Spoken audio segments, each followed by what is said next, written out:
एक दिन रानो चिड़िया अपने बच्चे से बोली, ठंड का मौसम शुरू हो गया है, न जाने मेरी माँ कैसी होगी। माँ, नानों का घर तो हमसे अच्छा है, फिर भी इतना चिंता क्यों करती हो? घर अच्छा है तो क्या हुआ, मेरी माँ बूढ़ी हो चुकी है, 2 साल हो चुका है, भेंट मुलाकात अभी तक नहीं किया, न जाने ठंड में कैसी रहेगी कैसी नहीं। तो जाओ ना, नानों से भेंट मुलाकात कर लो, मैं यहीं पर रहता हूँ। यहाँ काम से फुर्सत कहाँ की भेंट करने जाऊँ ठंडी के मौसम में तुझे छोड़कर। एक दिन रानो चिड़िया की माँ समोसा लेकर अपने दरवाजे पर बैठी थी। उसी रास्ते से गोरी कौवी आती है। गोरी कौवी को आते देख आवाज लगाती है, ओ कवि जरा सुनो तो। गोरी कौवी बूढ़ी चिड़िया के पास आती है। क्या बात है बूढ़ी माँ? मैं बूढ़ी हो चुकी हूँ, मेरा एक काम कर दो, ये समोसा ले जाओ और मेरी बेटी रानो चिड़िया को दे आओ। हाँ हाँ, क्यों नहीं, ऐसे तो मुझे दूसरे को मदद करने में बहुत अच्छा लगता है। लाओ ये समोसा वाला प्लेट मुझे दे दो, मैं आपकी बेटी रानो चिड़िया को दे आती हूँ। फिर गोरी कोई समोसा लेकर वहाँ से चल देती है और सीधे अपने घर आ जाती है। उसके बच्चे देखकर समोसा खुश हो जाता है। माँ, ये समोसा कहाँ से खरीद कर लाई हो? आज मेरा मन खुश हो गया, आज मैं जी भर के समोसा खाऊंगा। आज तक ना कोई सामान खरीदी हूँ और ना खरीद कर लाऊंगी। और फिर दोनों माँ बेटा समोसा खाने लगता है। समोसा खाने के बाद दोनों माँ बेटा ऐश करने लगता है। 4-5 दिन के बाद रानो चिड़िया की माँ एक टुकड़ी सेब लेकर अपने दरवाजे पर बैठी थी। तब तक गोरी कौवी आ जाती है। माँ जी, इतना सेब लेकर क्या बेच रही हो? बेच नहीं रही हूँ, मैं अपने बेटी के यहाँ भेजने को तुम्हारी प्रतीक्षा कर रही हूँ। ले जाओ ये सेब, मेरी बेटी रानो चिड़िया को दे आओ। ठीक है माँ जी, लाओ ये सेब मुझे दे दो, मैं आपकी बेटी रानो चिड़िया को दे आती हूँ। फिर गोरी कौवी सेब लेकर वहाँ से चल देती है और सीधे अपने घर आ जाती है। छोटू कौवा एक टुकड़ी सेब देखकर खुश हो जाता है और बोला, माँ, इतना सेब लेकर कहाँ से आ रही हो? इतना सेब में तो हम कई महीने खाते रहेंगे। हाँ बेटा, समझो हमारा लॉटरी लग गया है।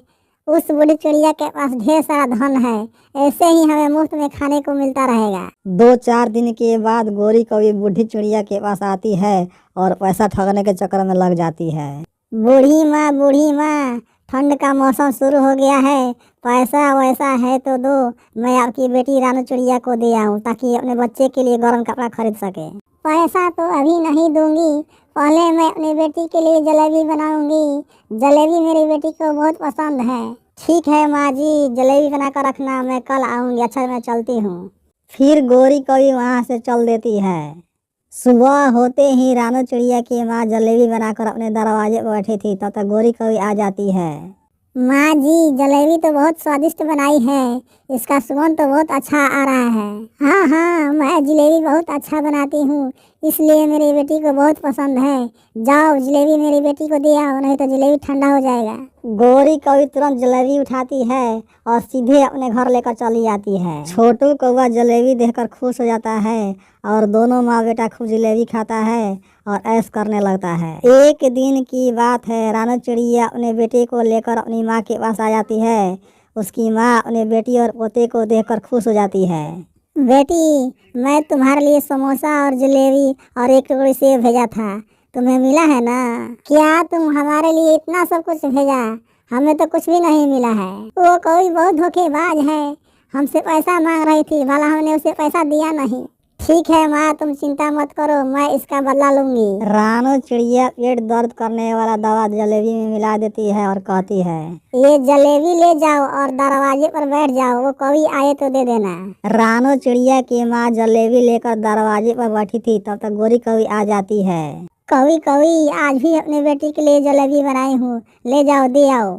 इतना बात सुनते ही गोरी कौवी जलेबी लेकर सीधे अपने घर चल देती है और दोनों माँ बेटा खूब जलेबी खाने लगता है। जलेबी खाते ही छोटू कौवा को पेट में दर्द होने लगता है और चिल्लाने लगता है, आह आह, मर गया माँ, मेरे पेट में बहुत जोर से दर्द हो रहा है, मुझे बचाओ बचाओ माँ। अरे बेटा, मेरे भी पेट में दर्द हो रहा है, लगता है बुढ़िया ने जलेबी में कुछ मिला दिया है, आह मर गई, बचाओ बचाओ बचाओ। माँ, आज के बाद से उस कौवी को मुफ्त में खाने की आदत नहीं छूट जाएगी। इस प्रकार रानो चिड़िया अपनी माँ का बदला फेर देती है। प्यारे दोस्तों, अगर हमारी कहानी अच्छी लगी हो तो हमारे चैनल को लाइक और सब्सक्राइब जरूर करें। थैंक यू, धन्यवाद।